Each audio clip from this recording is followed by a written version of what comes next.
This news update is brought to you by... Hi, I'm Red Plastic Bag. Anyone who knows me knows I don't like cold.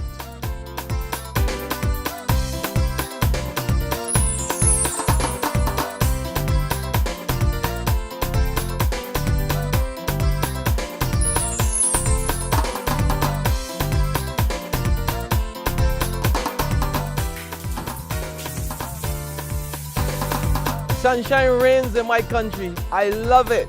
Get your sun power.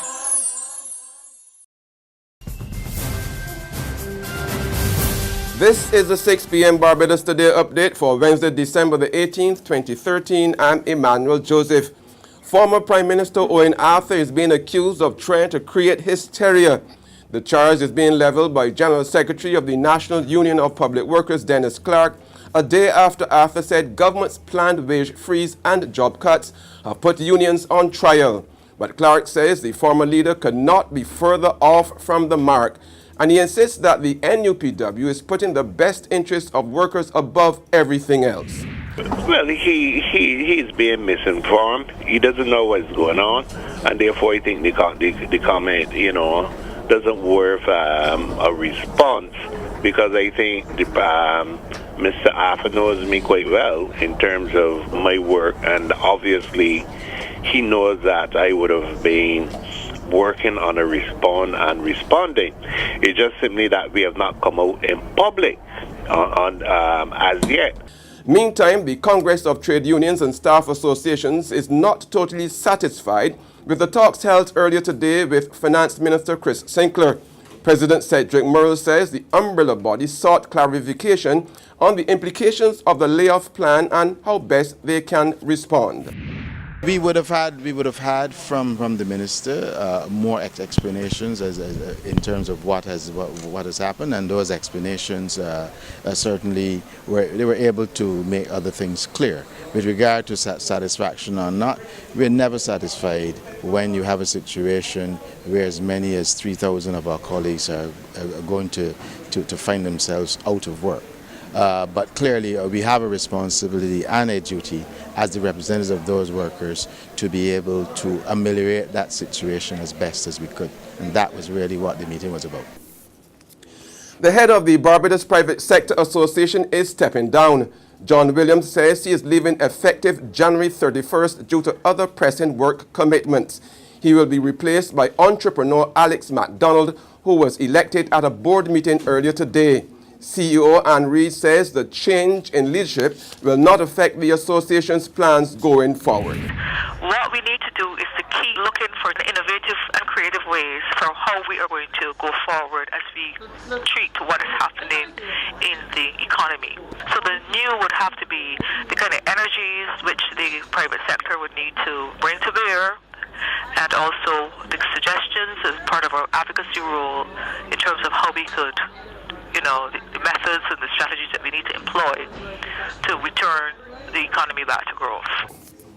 In sports now, the Top Gear Festival is making its America's debut in Barbados.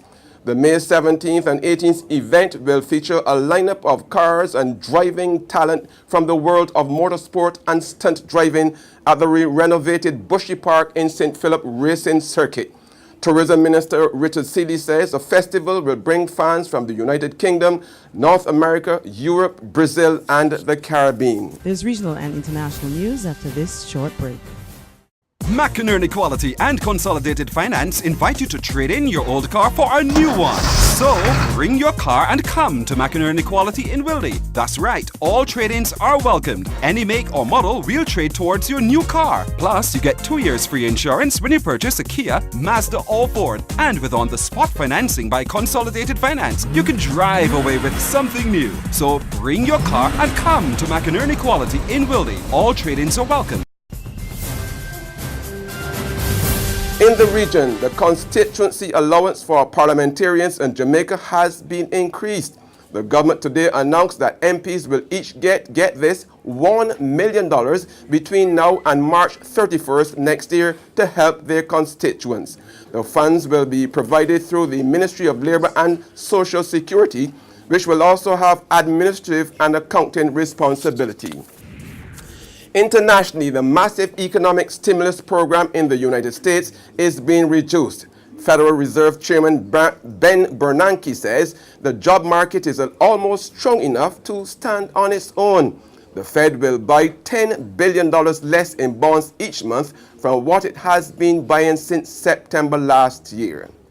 That's our 6 p.m. update. Join us again at 7 a.m. tomorrow. In the meantime, log on to www.barbadostoday.bb, subscribe to our e-paper, and like us on Facebook to get more news and sports. I'm Emmanuel Joseph. This news update brought to you by... Hi, I'm Red Plastic Bag. Anyone who knows me knows I don't like cold.